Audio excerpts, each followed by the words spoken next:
My name is Tim McCarthy, and I am on the faculty here at the Kennedy School, and I also direct the Carr Center's Human Rights and Social Movements program.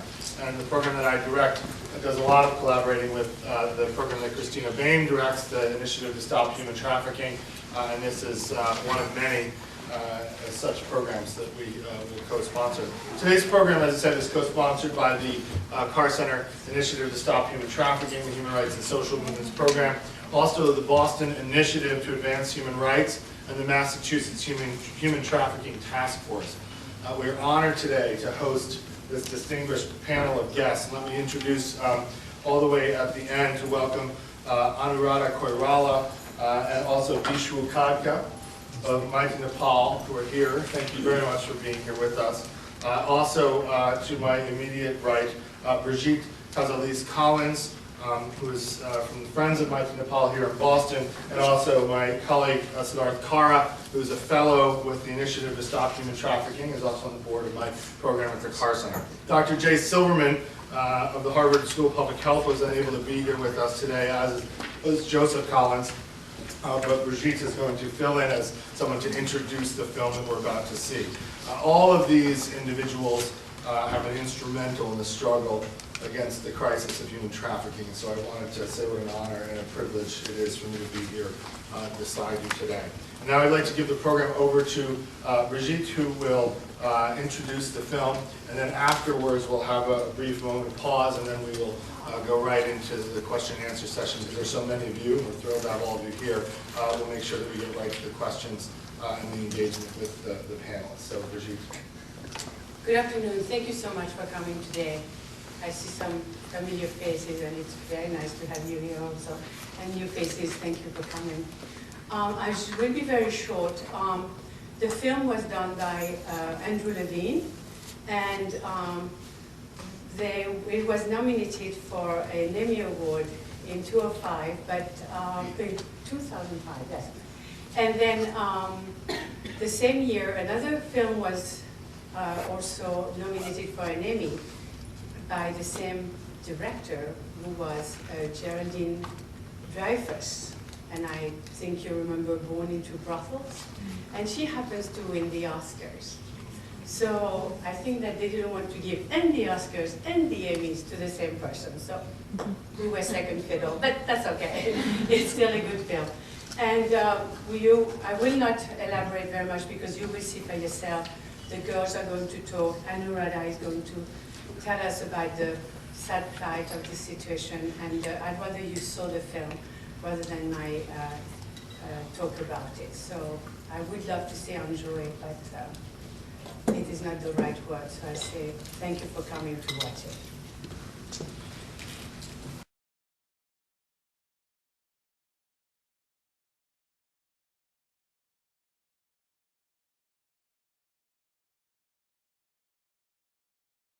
Yeah. Brigitte, just following up on that, you were saying you blurred the faces of informants. I wrestled with this a lot as a journalist, and I've actually, I guess I've written maybe 15 or 20 pieces on human trafficking plus the book, and I'm always pushed by editors to include the pictures of victims, to include the faces of victims, and to date, I've always refused to do that because even if I have their explicit permission, if we're talking about children who've been raped, I draw a hard line at their ability to give informed consent to have their pictures put out there. The only exception to that is about to go. I'm doing a piece for Time magazine, and there was a girl that I interviewed, 17 years old, sold into a Nigerian human trafficking network in South Africa. I was interviewing her in a hospice. She had full-blown AIDS and tuberculosis, and a week after I interviewed her, she died.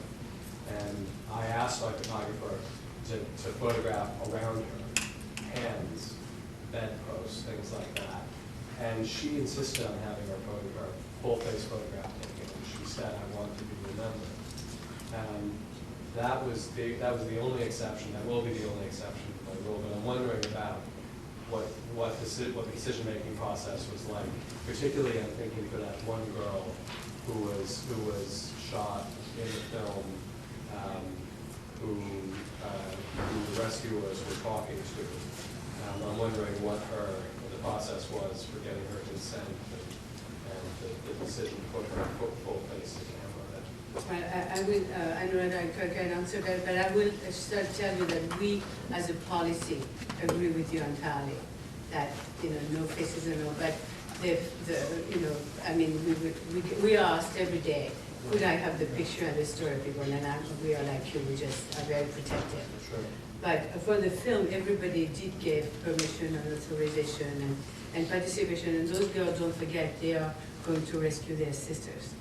So they are put in a different, and they don't, one of them said, I'm not a victim, I'm a fighter. Yeah. But I knew, and you may want to say a bit more. Yeah, we totally agree with you, and being a human rights activist, our preference is not to protect their human rights. But at the same time, as you have heard, that they want to become a human rights defender, showing their examples to the other innocent girls that how it happens. So maybe people, the audience might feel that when you blur the face, I'm talking in regards to their, on their part. So they think that if you hide your identity, how can I make other audience or other girls feel that this is really the story is real.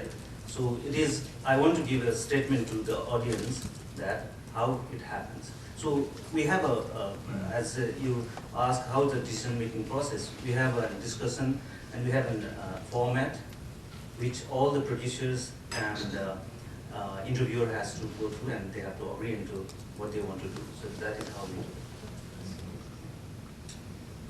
Do you want to? No, I was just trying to add on it. The government also has a policy. We have to sign a whole. There is a.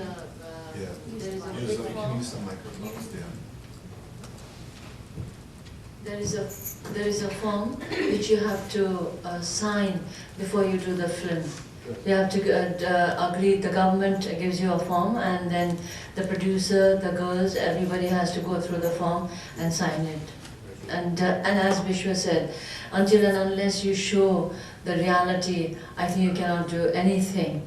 I agree with you that it is maybe it may be against her rights to show her face, but if she agrees to it and she wants to be an activist herself, it's no need to hide, I think. Until and unless I tell you my difficulties, you cannot support me, you cannot help me out. So I have to go out to the world and say what it is. For the survivors of those girls that are safe, I agree 100%. It's just the ones that aren't No. safe. No. Those are completely The survivors. picture. The survivors means the girls who were just now on the thing. Exactly, those who are out. Those who are Yes. representing the organization and are working. Many are out of, it's 70-30. 70% would go for, yes, I would go and show my face and I would talk to the world. 30% would say, I would not do it. Questions? Yeah, in the back there. Lena. Hi, my If name we is can, Linda. yeah, we can introduce yourself Yeah. before your question. Hi, I'm Linda Milan, and I manage a program called Demand Abolition, which seeks to eradicate the demand for sex trafficking, particularly in Massachusetts. Thank you so much for the powerful film and, more importantly, for the powerful work that you do. These women and girls are trafficked into the commercial sex trade, and the commercial sex trade wouldn't exist if largely men weren't demanding sex. And most of the places that I've traveled, and including in the US, everyone says, well, it's so ingrained in the culture, and that it's men's right to buy sex, and we can't change culture, but we've seen throughout history that you can change culture. What do you think needs to happen in Nepal, India, and the US to change the social mindset that it will not be, you cannot buy another human being, it won't be tolerated? Education, education, education, awareness. I think it is also gender disparity, and one of the things is gender disparity and lack of education and awareness, most probably. That is what we feel in Nepal. The biggest factor is the gender disparity The difference between, because women are still considered a second-class citizen there. Yeah, in terms, context of Nepal, it's being a patriarchal society, male-dominant society, and they are the boss of everywhere, house, nation, and everywhere. And there is no status of women in every state, like from decision-making to the household. And so this, I think, also another factor is that men are not brought into the mainstream or main position to deal this issue. And they are always, we talk about women's issue and we always think of the targeting women only. So we always forget the part bringing men into mainstream to give them a lead role to fight against this. So I think we have to change the mindset, which I think takes a long time. And for that, we have to open various types of activities. So there's education, awareness, and all these things. I hope it will take not that long, but. In the audience we have, in the audience we have such a, one of the greatest person in Nepal who deals with this issue and HIV issue also. He's right in front of us, Mr. Bhojraj Pokhrel.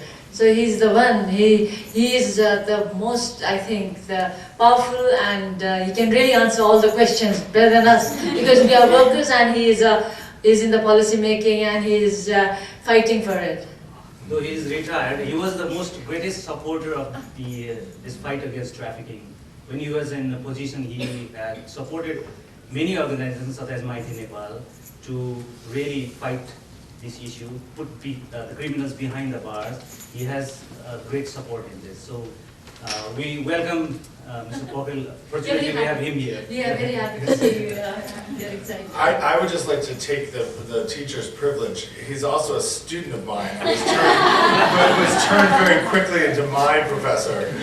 We were just in the office this afternoon, and he was telling me about he knew you, and said, "Well, I can't wait to go to your thing today." And I said, "Well," and then I realized that I should be going to his thing today.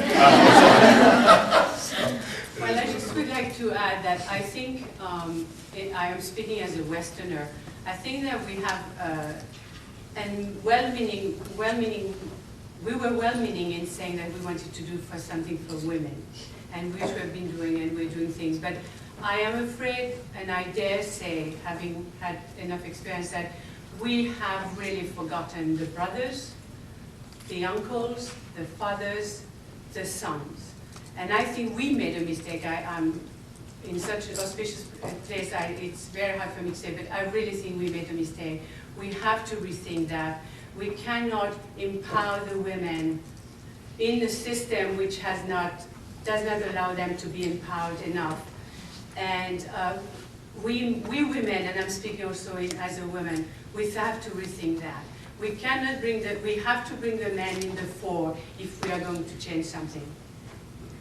And that's really something I would love to see happening.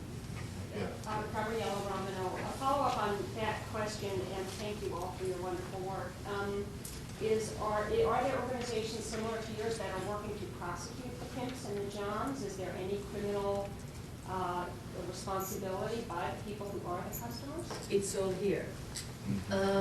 I think in Nepal, we can only speak about Nepal, we don't know about India, because I think Siddharth will do that, but I don't know. But in Nepal, we've been very successful.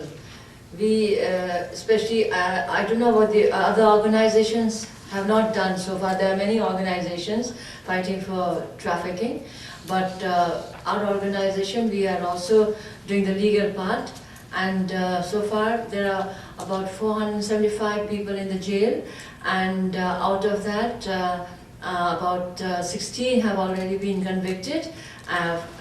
The time is the penalty. The jail term is about 20 years according to the law, but some have also been convicted for 35 years, 90 years, who died recently. He was convicted for 90 years because on him there were many charges of trafficking. So we are doing that. Siddharth, would you like to add something about India or any other insights to that? Sure. Well, Pass the mic. I think the question cuts to the core of one of the chief deficiencies in the response in general to this issue, not just in South Asia, but around the world. You have organizations, civil society, pressuring law enforcement, pressuring the justice system to make these paper penalties more real by actually arresting, prosecuting, and convicting individuals. And it does happen. As Anuradha said, there are people who are prosecuted and convicted, and sometimes they get long jail sentences. Nevertheless, the aggregate numbers of people who are convicted remain insufficient, such that if you're a criminal lacking moral sensibilities and you look at the landscape of criminal activity, the business model of this kind of activity represents a very high profit, low risk, low cost opportunity, unlike some other crimes. And until that formula is inverted, and there are many steps that need to be undertaken to get to that point, but a key one has to do with the jurisprudence, the justice process. So until that formula is inverted, and it isn't in South Asia, India, Nepal, Bangladesh, Pakistan, wherever you go, or here, or anywhere, you'll have the reality of a very compelling opportunity will still draw individuals and organized crime networks alike into this practice of acquiring humans, reallocating them to some other area, and exploiting them in some industry, whether it's commercial sex or other forms of labor, brick making, carpet sewing, tea harvesting, construction. You know, the imagination is the limit. So that question is a vital one vis-a-vis this issue, and it's not just that the laws are in place and they're not enforced. For my part, the laws are not yet fully in place either. And I keep hearing this, the laws are in place, they just need to be enforced. I don't think so at all, not by a long shot. The laws have to be designed better, and then those have to be enforced at a level that renders it a risky, costly, perilous enterprise to traffic and exploit young girls, as you saw in this film. Yeah. Hi, I am Bukhar. I'm also from Nepal. I am a first year MPA student here. My question was, what has been the response of the government? And also, I know that, at least whatever I know of, the NGO movement in Nepal doesn't seem to be as aggressive as in India, for example. How has the educated populace, especially in Kathmandu, responded to movements like these? How much are they contributing? Yeah, government, after the Beijing +5 in 1995, they have established a Ministry of Women and Children separately to deal this issue. And after the formation of Ministry of Women, they have came up with the plans and policies. As Siddhartha explained, there are many paperwork done, but practical work still has to be done. Still, there are many things to be done. But particularly, the NGO movement, I believe that if you look at Nepal, Nepal has, after the 1991, after the democracy, the NGO movement started in Nepal. So within this 20 years time frame, I think the NGO sector or civil society has taken a great lead in terms of all these issues to deal with. So I don't think that we are not aggressive enough. But if you look at the situation, we still have political instabilities and all these things. And on top of that, nowadays, it has become a great challenge for all the social activists. You get threatening call from the jail, even who are serving jail terms. They are now able to talk to you directly over the phone and threaten you. So these kind of things, are there. So, and a civil society is also playing a vital role in this. Though there's the major responsibility of the government because we are just a player, and the main responsibility to deal this issue is government. So we are advocating to formulate policies, implement these policies into action. Hope there needs to be done a lot of things. Yeah. Sorry, was that me? No, first go ahead. Go ahead. My name is Joy. I'm based at the law school, and I've worked with the United Nations in Southeast Asia on trafficking. And I just want to say thank you for the absolutely amazing work that you do. I'm sorry to ask a sort of maybe peripheral question about the politics of the film, and maybe this is something more for the film producers to answer to. But I was a little bit troubled by the sort of featuring of the IJM in this, and as I'm sure everybody is aware, they've come under a huge amount of controversy for the raids and rescues that they've done. And I know for a fact that in Cambodia they've been extremely damaging, just in terms of bringing corrupt police forces who then continue to brutalize the women, keep them in prison, don't really give them a choice. And I think one of the really important moments in the film for me was when there was a scene of you actually going and talking to this girl and saying, do you want to come with us, and trying to explain to her what would follow afterwards. And so I guess the question is more just maybe for anyone on the panel to just sort of comment on, because I mean, I think everybody knows that trafficking is a very politically divisive field, and the IJM is sort of on a very far right of it. So if you could talk a little bit more about that. Yeah, I actually had the same question. So I think that regarding IGM thing, we don't have any knowledge about that. That is the producer and director. We have no idea about that. We're not involved in decision making whom to take and that, because they have made a film taking many organizations working in this field. So that we're sorry, we don't have any answer. And the logistic of it, required, that film is quite old already, quote unquote. So the logistic of it was different then. So you have to sort of move into time a little bit. yeah. My name is Kim Mastin, and I'm actually a survivor of trafficking in the United States. And this was actually, hi Brigitte, how are you? Glad to see you here. And this happened 20 years ago when trafficking wasn't even coined in this country. And I'm also a little troubled, and I'm going to follow up with your questions, that when you do take young survivors or young innocent who even they might want to say, yes, I do want to come out, I want to be filmed, but I think there's a moral question that we have to ask, whether that person is really capable of making that decision at that time. And I think we have to think about what happens to survivors, not just getting out of the place, as Maiti is doing a wonderful job in providing emotional and physical support, but the stigmatization of community, of their own village and community around them, and what happens for them psychologically, what they have to live with.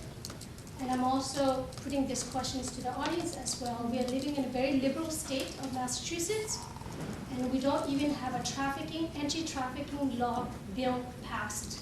So if you really want to do something, it's not even only happening in India and Southeast Asia and all places, it's happening right here.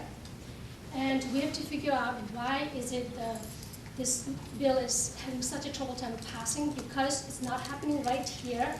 It's not just easy to lock up the perpetrators. We have to figure out the designs to help the survivors, and it costs a lot of money to do that. So if you're really passionate about this issue, it starts right here in your home. So I encourage you to call your representative and your senators to say this issue is really important, and we want them to take this issue up this year.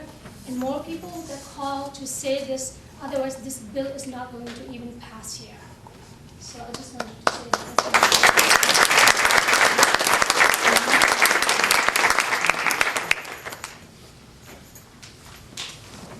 Do you want to respond to the first part of the question about the role of the young survivors as activists and as public sort of faces? Yeah, we do respect that. We appreciate your comment on this, and we try our level best to protect their human rights and not showing their faces. But ultimately, as we have certain procedures, we talk to them and they agree to them to show their face. Then only we show their faces on the film. But we do appreciate your courageous statement on this. Thank you very much. I'm just going to say, the only reason why I say this is because I have experienced Yes, myself many we times understand. where media is very interested. Yeah. Obviously, for any work, Bush was really up about trafficking for whatever reason, and we have built it. I mean, we have a law now in the United States, but I think the media is exploitative, and all they want is get me a young girl, get me a survivor. Let's feel that, make it sensational. I think we have to really take a responsibility. Even in NGOs, non-profits, we have to think about what are the repercussions afterwards. And what does it mean when we put someone's face out there? And I've gone to, media to do this because I too, just like your survivors, feel really passionate that I have to do something, because when I was going through, there was no one speaking for me. So I'm doing this, yet at the same time, the effects of it, it goes on months and years. So we have to be very sensitive to that, Yeah. to weigh weigh the issues of that. Thank you. Yeah, exactly. You, yeah. Hi, I'm Karen McLaughlin. I'm the director of the task force in Massachusetts. First of all, I just want to thank everyone for being here and for the really profound film. And although it's really hard to see, I just feel like thank you for your work and putting forward the victims' voices. I want to thank Kim, although I haven't met you before, Kim. I know you've spoken at our Victim Rights Week, and I mean, I just think you're just such a courageous voice. Thank you. I think that in the past we've encountered this issue about what we should do about victims and how public they are in many different ways in prior victims issues, especially with rape victims, for example. And some of the solutions we brought to the table were, trying to create a code of ethics among journalists, work on, working with NGOs on what is the downside to doing this. So NGOs had their own codes. We still honor some of those codes in the work that we're doing with generic victims issues through national organizations. And I'd just like to put out there that I think we're at the infancy here with our movement, and we really need to sort of take that direction from the people who worked in advance, and we honor their work by doing so. I also just want to say that for us, I think, the fight really is here too. We want to support you in every way. We are trying to support all of your efforts internationally. I thank you, Brigitte, for being our voice here for this population of victims. And I do have copies of the bill if anyone would like to support us. We've had it in the legislature for 5 years, and it's undergone vast revisions. I think it will be the best bill in the nation when it's passed. We want to put a strong component on demand in there. We're working on that piece right now. And so I asked Swani and Lena and all of our colleagues around the room to inform us in that way.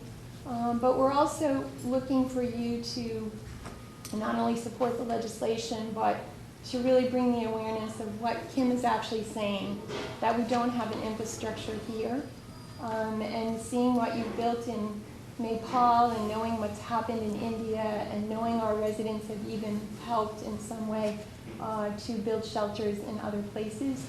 We don't have a shelter in Massachusetts. It's horrifying to even say it, that we don't. And I can't say enough that we're about parity among all victims. Not just what we're doing locally, what we're seeing geographically around our region, what we're seeing nationally, and what we're seeing internationally. I mean, every victim must be taken care of. So we're not sort of saying, that it's only what we want to do here. We're obviously working with rescuing international victims. And I just like to say personally, it breaks our heart. We have victims from your region and from your country who are here right now that we've assisted. And so we all have to remember how interrelated we are, because we're all part of the same fight. And I thank you again for all your time.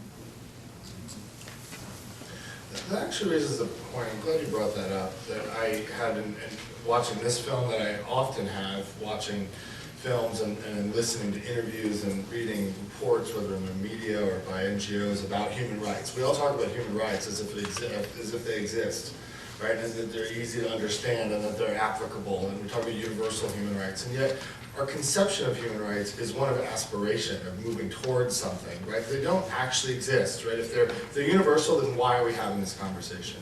If they're universal, why are we in this room? And I'm very glad we're in this room because we're from different places coming together to have a conversation in a space. And I thank Christina for having that happen. But Siddharth, you just talked about the fact that laws that are really almost always national, right, don't even exist in all the places, all the nations in the world. Even all the places where they should happen, as sort of human rights in a national way don't even exist. And then we have all of these people on the ground, all over the world, doing the work of activism and advocacy and support, what my mother would call the angel's work. And I thank you for that. We have all these people in local places all over the world doing this work, and yet the connections between these things, right, so often are fractured or not even recognized at all, and yet we still continue to talk about human rights as if it's this project that we're all involved in and that exists, and that there's a set of laws and codes and understandings and customs which we can all just sort of buy into, and there we are. And yet these connections between the local activism, the incomplete and insufficient national laws that don't even exist in places in the West which pride themselves on being advanced and civilized, and then this conception of human rights, which is something that we have so many different definitions of and so many different conceptions of which we haven't reached. There's an interesting moment in there where one of your colleagues said, all of these people's rights are human rights, and we need human rights for all, and yet there are so many divisions and distances that exist between all of this different work. How do we start to build those bridges? How do we start to square this and have local activist organizations working together with activist organizations in other localities? How do we make sure that we have laws in every nation that do constitute something that we might be able to call someday soon a universal code of human rights, right? How do we begin to do that? I mean, you all come from very different perspectives, so I'd like maybe us to kind of engage that question. It's a big question, but I think we're a Center for Human Rights Policy, so we might as well ask it. Okay, I guess I have to go first. Sorry. Well, Professor McCarthy raises a very vital yet complicated question. And he's quite right to point out that there is this aspirational sense of human rights. And I think in large part, as a global civilization, there's general agreement that slavery is a violation of that aspiration. Yeah. You'd be hard-pressed to find right-minded people who think otherwise. And yet, here we all are. Maiti Nepal exists and does its extraordinary work because there isn't general acceptance and enforcement of this principle against slavery, trafficking people and enslaving them. Organizations here, people who have stood up and spoken, similarly are campaigning or involved in various disciplines because this generally accepted principle isn't actualized in reality. So how do we forge these connections that can help advance the process of making real what we all feel should be the case? Social movement experts like Professor McCarthy probably have better ideas on that than I do. I wouldn't ask the question if I did. But I think in large part it's crucial to forge those connections. And I don't mean it in a meet and greet kind of way, but in a very deep intellectual kind of way, where people who are involved in extensive human rights work, literally helping every day the people who suffer the non-actualization of these human rights, okay? Like this organization here. Then people in law enforcement, people who are involved in the law, lawyers and whatnot, government, etc. There should be a structure that allows these discrete disciplines to find a way to intersect more effectively. And I don't think we have that yet. A lot of times people get intellectually caught in their silo, see and understand the world that way, pursue their work as well they should, because it is all-consuming work, but suffer from insufficient success because of these lack of connections. Well, I'll think long and hard on an ongoing basis about better ways of forging those connections, but what I can say, without a doubt, is there are deficiencies in each discipline. Okay, the human rights response to slavery and trafficking remains insufficient, despite all best intentions. The law enforcement response against slavery and trafficking around the world remains insufficient, despite all best intentions. Same down the line, law enforcement, etc. And more comprehensive and interconnected thinking, I think, is vital to move the needle closer towards realizing these generally accepted principles of human rights. And this one we're talking about today is slavery. Moving that needle further along towards the realization by forging these types of intellectual connections and interdisciplinary connections so that we can understand and supplement each other's gaps. I'll stop there, otherwise I could probably ramble for a while.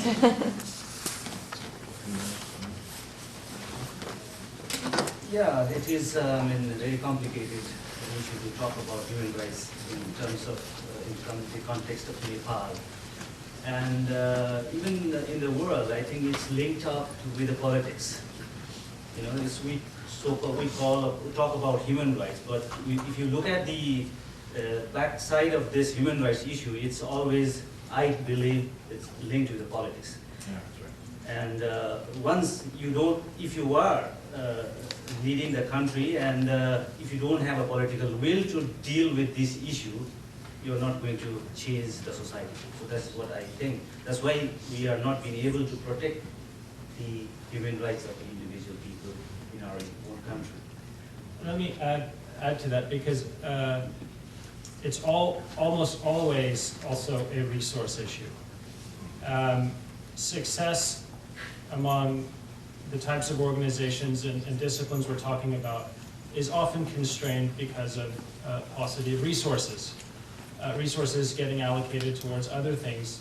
I mean, in global capitalist society, right, there's an immense allocation of resources to a few key things. The financial sector, the military corporate complex.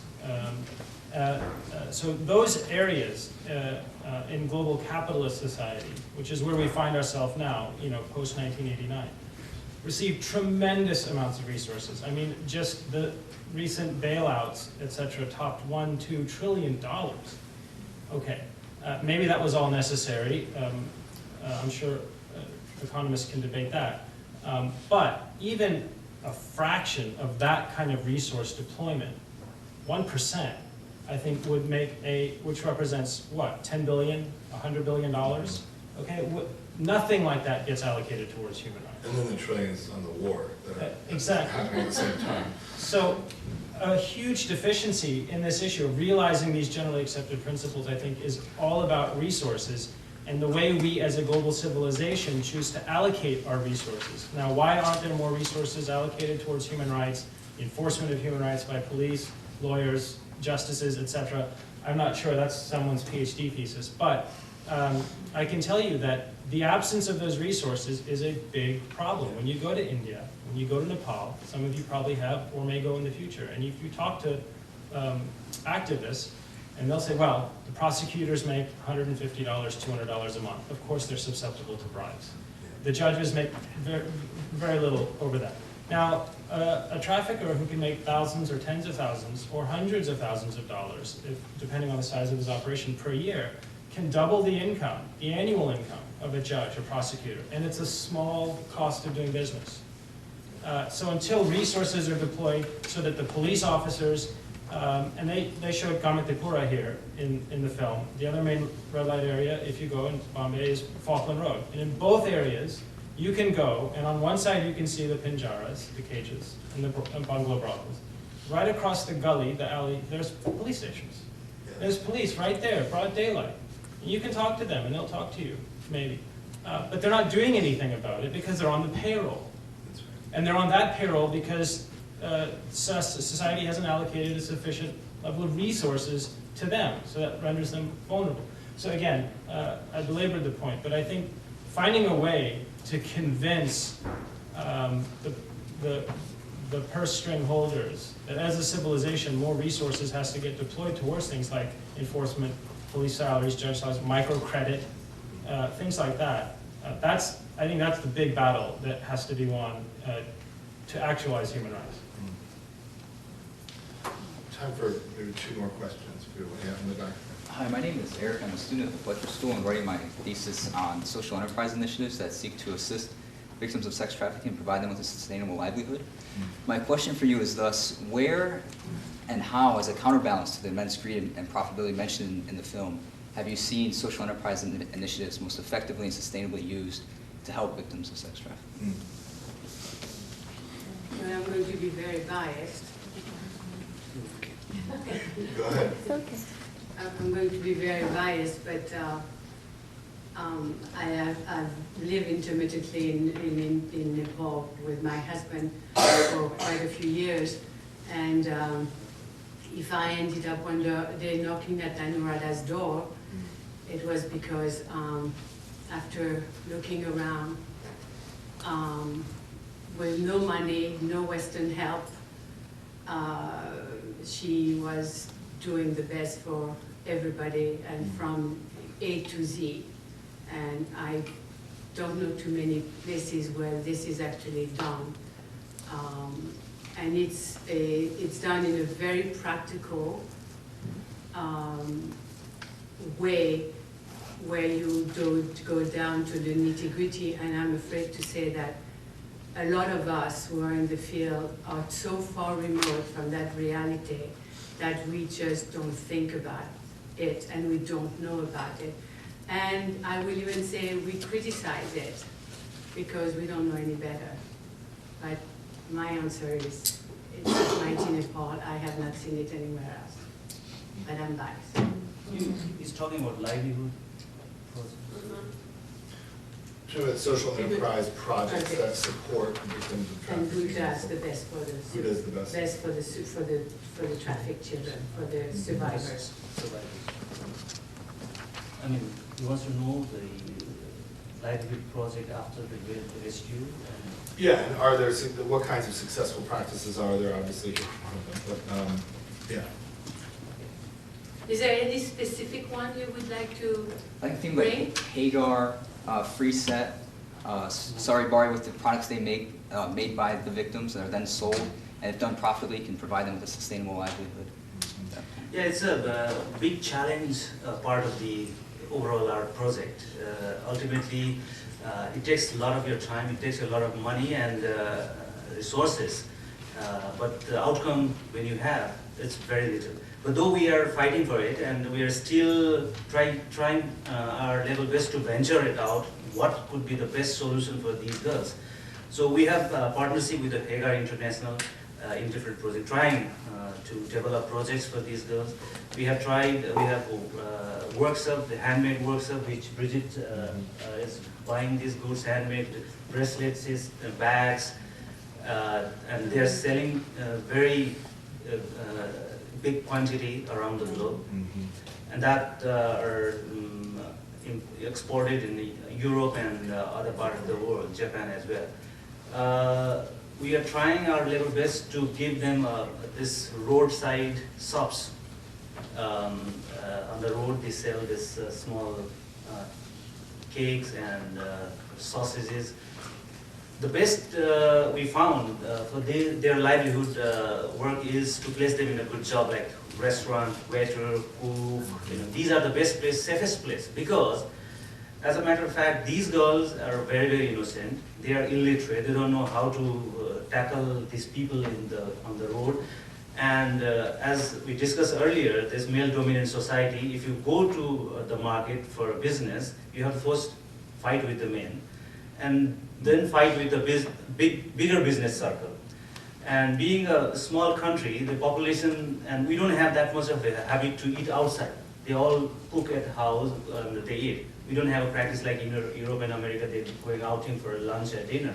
And very few people you have in the market who eats outside. So they have to struggle a lot. And on top of that, if they come to know these girls are survivors of trafficking, they never even come to you in front of you and, oh, maybe they have HIV infection, so we might get it. So there are stigma associated with it. And as soon as they come out from Maiti, Nepal or somewhere else, they might first guess maybe these girls were trafficked ones. So there are a lot of challenges, and but as I said, that we have some hope in these things that they are placed into job. We have recently established a college of skill like hotel management and all this, which is started from Switzerland, and they are providing very good trainings like bakery, hotel management, and bartender and all sort of things, and they are placed into the job. But though we don't have that good market after 10, 15 years insurgency, all the hotels are closed down, and there are unions who doesn't want to get any new people into it. So though they are placing these new trainers into the jobs, but this is not sufficient. We need to work out on this tremendously and find out much more alternatives for these girls in coming days ahead. Thank you. This gainful employment project is also very challenging because, as he has already said, there is a big stigma to it. If they know, even when we take Maiti Nepal as a whole, when you say you must not only focus on one side, traffic survivors, you have to also see that we have children section who have been abused sexually and who are orphans also. But even when we take them to a hospital, we are stigmatized very badly. This is again related to human rights, so as you say. So this is one thing. So when they see we do certain projects, and when we do certain projects, like he said on the roadside, the wheelers, four-wheelers, we call it a peace project. We didn't want to call it Maiti Nepal project or something. We call it peace project, and all the girls were on the street. But then again, people knew about it, and then slowly, the business didn't go very well. Some are doing well because some got married after that. But then again, we have. I personally feel that it is better for all the girls to be reintegrated into the society with the parents and the home, and give them business there, because that is for that we have to first take the parents into hand and counsel them and make them accept them. Like as you saw in the movie, the mother had accepted the child when I took her, and she was doing quite well, but she got so ill that she died later. But we have to take the parents into our hand, and we have to convince them to not to stigmatize. And then I think, we are trying to do this goat rearing program, goat rearing program, and we are trying to give goats to the girls so that in return she gives it to another one after 1 year.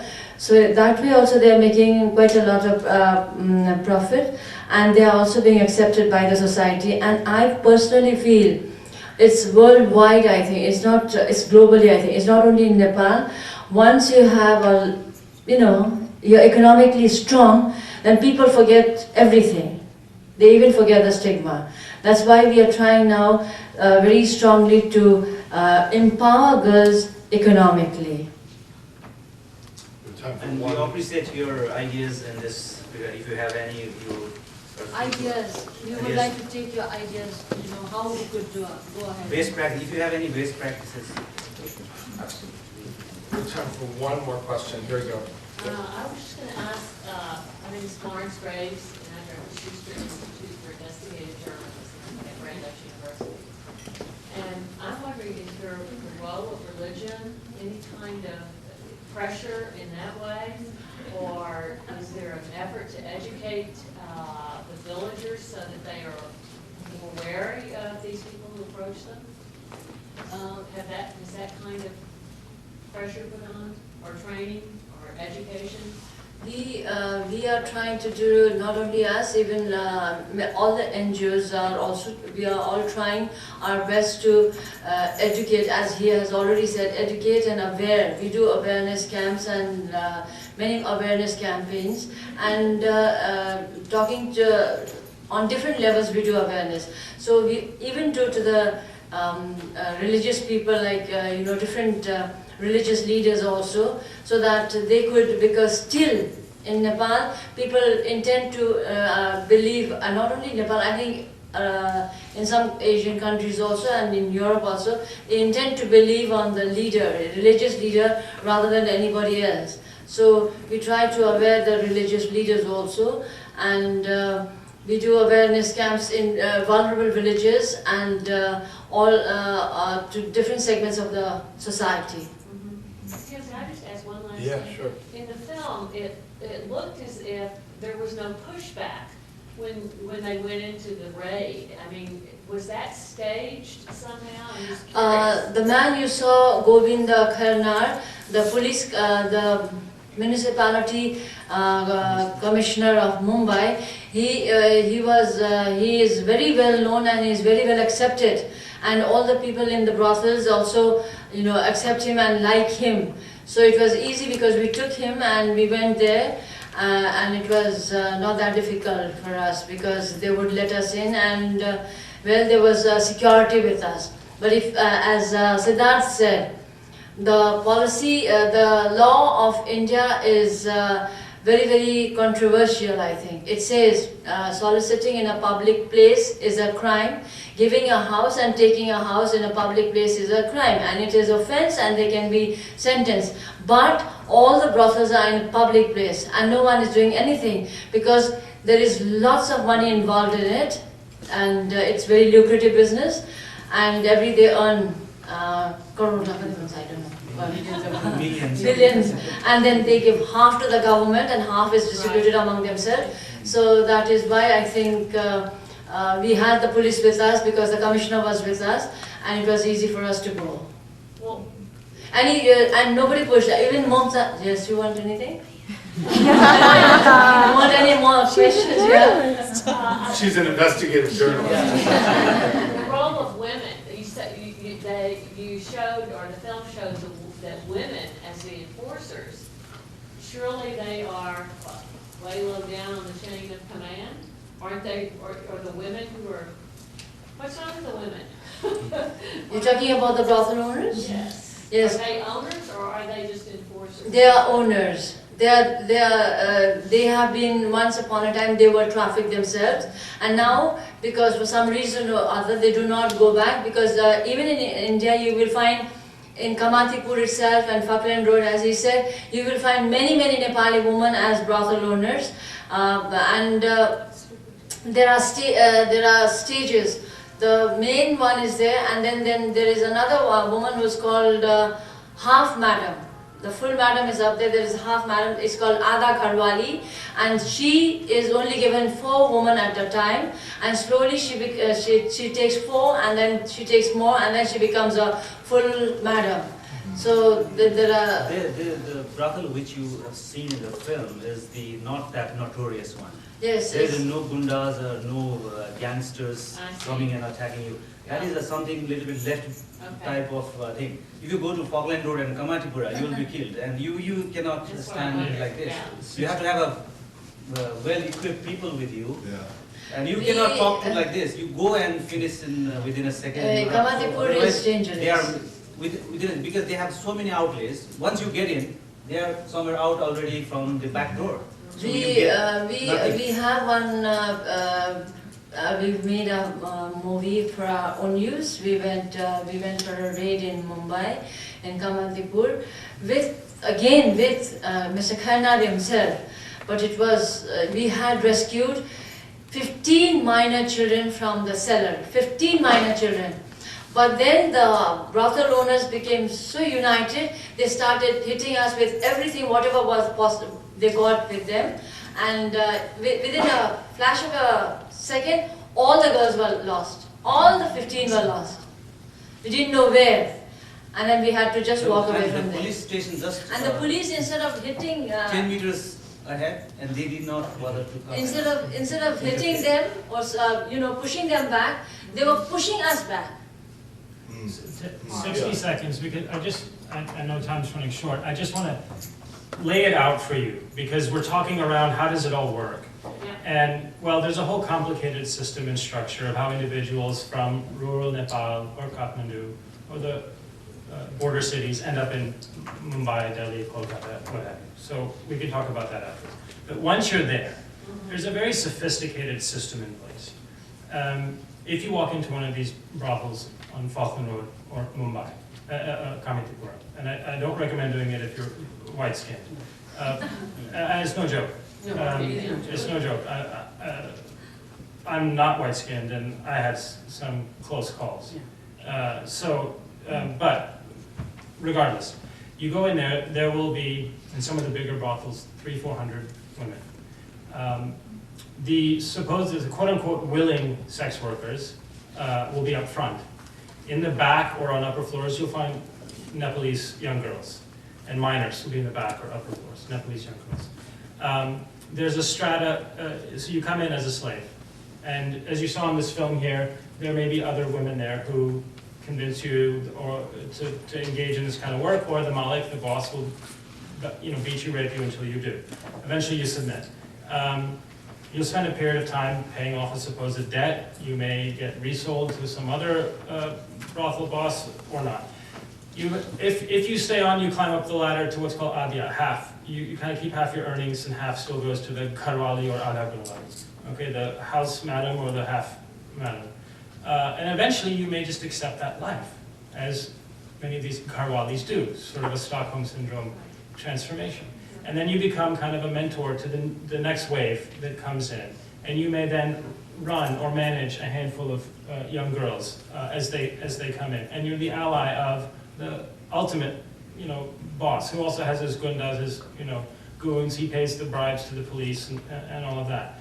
And you may then get sent back to back to Nepal or back to rural India to recruit, and you get paid a commission. So it's a very sophisticated kind of setup, strata, and economic structure of how there, they finance you money. Oh, they put you in nice clothes, stuff your pockets full of cash, and you get a commission, 30 rupees, 50 rupees for each, or more, for each person you can bring back. And you can imagine if you come back to a village, well-dressed, saying, oh, it's great, don't worry, it's fine. You may get several new recruits. And that was why at the beginning of the film, they talked about the women that they met who gave them biscuits and so forth, and that's where you get the return.